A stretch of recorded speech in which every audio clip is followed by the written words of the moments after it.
بسم اللہ الرحمن الرحیم۔ لاکھوں کروڑوں درود و سلام نبی پاک صلی اللہ علیہ وآلہ وسلم پر اور آپ کی اہل بیت پر۔ معزز سامعین، السلام علیکم۔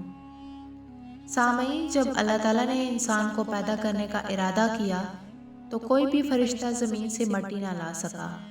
اس وقت حضرت اسرائیل علیہ السلام نے اللہ تعالیٰ سے کہا کہ یہ کام میں کر سکتا ہوں، اور پھر اللہ تعالیٰ کے حکم سے انہوں نے انسان کی مٹی کو جمع کیا، سرخ، سفید اور سیاہ۔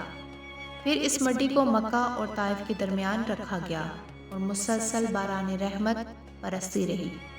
پھر اللہ نے اس مٹی کو عرش پر بلایا اور حضرت آدم علیہ السلام کا پتلا تیار کر دیا، اور 40 سال تک وہ جنت میں رکھا گیا۔ ہر فرشتہ اس مجسمے کو دیکھتا کہ یہ مٹی کا بنا ہوا پتلا کیسے چلے گا، کیسے بات کرے گا، کیسے زندہ ہوگا۔ 40 سال تک اللہ نے اس نشانی کو قائم رکھا، اور پھر ایک دن جنت کے تمام فرشتوں کو حکم دیا کہ آج میں اس میں روح ڈالوں گا، اور جب ایسا ہو تو تمام فرشتے اس آدم کو سجدہ کر دینا۔ سب فرشتے حیرت سے پتلے کو دیکھ ہی رہے تھے کہ اتنے میں اللہ نے اس مٹی کے مجسمے میں روح ڈالی۔ آدم نے چھینک لی اور تمام فرشتے سجدے میں گر گئے اور اللہ تعالیٰ کی تعریف کرنے لگے سوائے ابلیس کے، اور وہ تکبر اور حسد کر بیٹھا۔ اللہ نے اسے اپنے دربار سے نکال دیا۔ پھر اللہ نے حضرت آدم علیہ السلام سے بی بی حوا کو پیدا کیا، اور ان کی جنت میں کی گئی غلطی کے سبب ان کو زمین پر بھیج دیا، اور یہ حکم نافذ کیا کہ اب جنت میں وہی آئے گا جو یہ ثابت کرے کہ وہ ہمارا فرمانبردار ہے۔ اور یوں انسانوں کے لیے دنیا میں امتحانات کو رکھا گیا تاکہ ہر انسان امتحان دے کر اللہ کو راضی کر کے جنت تک پہنچ سکے۔ سامعین، تاریخ نے لکھا ہے کہ جب آدم علیہ السلام اور بی بی حوا زمین پر آئے تو 200 سال تک ایک دوسرے سے جدا رہے اور پھر اللہ سے معافی مانگتے رہے۔ بالآخر اللہ نے ان کی توبہ قبول کر لی۔ حضرت جبرائیل علیہ السلام انہیں مکہ میں جبل عرفات پر چھوڑ آئے اور وہ ساتھ رہنے لگے، اور پھر اللہ نے حضرت آدم کو حکم دیا کہ وہ خانہ کعبہ تعمیر کریں، اور حضرت جبرائیل علیہ السلام اور حضرت آدم علیہ السلام نے مل کر ایک گھر کا نشان قائم کیا، جس کو بعد میں تعمیر حضرت ابراہیم علیہ السلام نے کیا، اور جسے آج بھی اللہ کا گھر یعنی خانہ کعبہ کہتے ہیں۔ حضرت آدم علیہ السلام جب جب اپنی خطا کو لے کر پشیمان ہوتے تھے یا اللہ کی عبادت کرنا چاہتے تھے تو اس جگہ آ کر اللہ کا ذکر کر کے اللہ کو راضی کیا کرتے تھے۔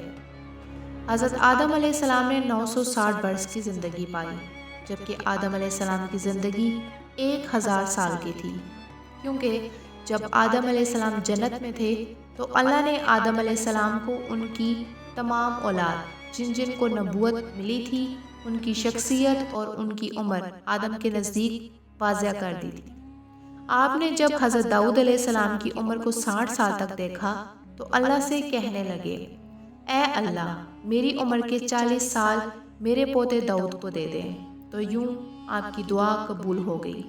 اللہ نے آدم علیہ السلام کو 2 فرزند عطا کیے، حابیل اور قابیل، لیکن شیطان کے وسوسے، نفرت اور حسد میں جب قابیل کے ہاتھوں سے حابیل کو قتل کروا دیا تو حضرت آدم علیہ السلام اندر سے ٹوٹ گئے اور بار بار اللہ کے دربار میں دعا مانگنے لگے۔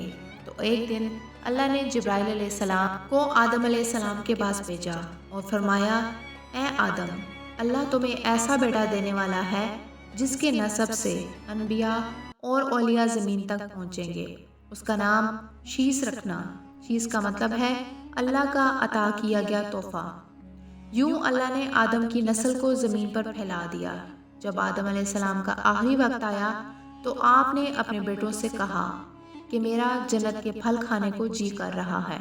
آپ کے بیٹے زمین پر جنت کے پھل ڈھونڈتے رہے کہ اچانک سے ان کو فرشتے ملے اور کہنے لگے کہ اے بنی آدم، کہاں جا رہے ہو؟ انہوں نے کہا، اپنے بابا آدم کے لیے جنت کے پھل ڈھونڈ رہے ہیں۔ ان فرشتوں نے کہا کہ جاؤ، تمہارے بابا چند دنوں کے مہمان ہیں۔ آپ کے تمام فرزند دوڑتے دوڑتے آپ تک آ پہنچے۔ حضرت آدم علیہ السلام بستر بیماری پر اللہ کا ذکر کر رہے تھے۔ اتنے میں موت کا فرشتہ آ پہنچا۔ جیسے ہی بی بی ہوا نے موت کے فرشتے کو دیکھا تو حضرت آدم علیہ السلام سے لپٹ گئی کہ میں اپنے شوہر کو اپنے سے جدا نہیں کروں گی۔ اللہ کے نبی آدم نے فرمایا، اے ہوا، مجھ سے دور ہٹ جا، ایک مرتبہ پہلے بھی جنت سے نکالا گیا ہوں، آج اللہ اور اس کے فرشتے کے درمیان تو حائل نہ بن۔ پھر آپ ان فرشتوں سے مخاطب ہو کر کہنے لگے، اے فرشتہ موت، کیا بھول تو نہیں گئے؟ میں نے اللہ سے سنا تھا میری عمر 1000 سال کی ہے اور ابھی تو مجھے 960 سال ہوئے ہیں۔ تو ملک الموت نے کہا، اے اللہ کے نبی، آپ نے خود ہی فرمایا تھا کہ آپ کی زندگی کے 40 سال آپ کے پوتے داؤد کو دے دیے جائے۔ بس آدم علیہ السلام کی روح قبض کی گئی، آپ کو غسل فرشتوں نے دیا اور جنت کی خوشبو آپ کے جسم مبارک کو لگائی گئی۔ پھر آپ کی نماز جنازہ فرشتوں نے حضرت جبرائیل علیہ السلام کے پیچھے ادا کی اور زمین کھود کر آپ کی تدفین کی، اور تمام انسانوں کے لیے اللہ کا یہ حکم نافذ کیا کہ جب بھی کسی انسان کا انتقال ہو ان کے جسم کی ایسے ہی تدفین کرنا۔ آج بھی ان فرشتوں کے طریقے پر اہل ایمان عمل کر کے اپنے بزرگوں کی تدفین کرتے ہیں۔ آپ کی قبر مبارک کے حوالے سے چند اختلافات ہیں۔ کچھ مورخین کے نزدیک آپ کی جائے تدفین سری لنکا اور کچھ کے نزدیک عراق اور کچھ کے نزدیک مسجد حریف کے صحن یا اندر۔ بعض روایتوں میں یہ بھی ہے کہ حضرت آدم علیہ السلام کی روح قبض کرنے کے لیے فرشتہ موت آ پہنچا تو آپ نے اپنے بیٹے، جس کو آپ نے اپنا جانشین بنایا تھا، حضرت شیس علیہ السلام، ان سے حضرت آدم علیہ السلام کہنے لگے، اے میرے جانشین، میں نے اللہ سے سنا تھا کہ عنقریب اس زمین پر بہت بڑا طوفان آئے گا، اگر تم اس وقت تک موجود رہو تو میرے جسم کو اس کشتی نوح میں سوار کرنا جو نجات کا وسیلہ ہے، اور اگر تم اس وقت تک نہ پہنچو تو اپنی اولاد سے نصیحت کرنا کہ میرے جسم کو کشتی نوح میں سوار کریں۔ تاریخ نے لکھا ہے کہ جب طوفان نوح آیا تو حضرت نوح علیہ السلام نے اپنی کشتی میں حضرت آدم علیہ السلام اور بی بی ہوا کے جسم مبارک کو سوار کیا اور بیت المقدس یا عراق میں اس جگہ تدفین کیا جہاں انہوں نے اپنی قبر بنائی، اور بیچ میں ایک قبر کھود کے اپنی تحریر چھوڑ دی۔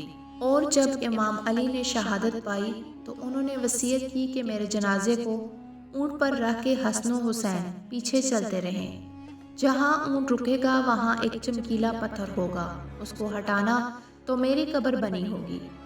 جب امام حسن و حسین اس جگہ پہنچے جہاں اونٹ رکا، اس چمکیلے پتھر کو ہٹایا تو ایک طرف حضرت آدم علیہ السلام کی قبر بنی تھی، دوسری طرف حضرت نوح علیہ السلام کی قبر بنی تھی، اور بیچ میں ایک کھودی ہوئی تھی، اور اس میں تحریر تھا کہ یہ قبر نوح علیہ السلام نے اپنے ہاتھوں سے وقت کے امام حضرت علی کے لیے بنائی ہے۔ آج بھی ان مقدس مقامات کی زیارت کے لیے لاکھوں لوگ آتے ہیں اور زیارت کر کے اپنا ایمان تازہ کرتے ہیں۔ سامعین، امید ہے کہ آپ کو آج کی ویڈیو پسند آئی ہوگی۔ اگر ویڈیو پسند آئے تو ویڈیو کو لائک کریں اور چینل کو سبسکرائب کریں۔ شکریہ۔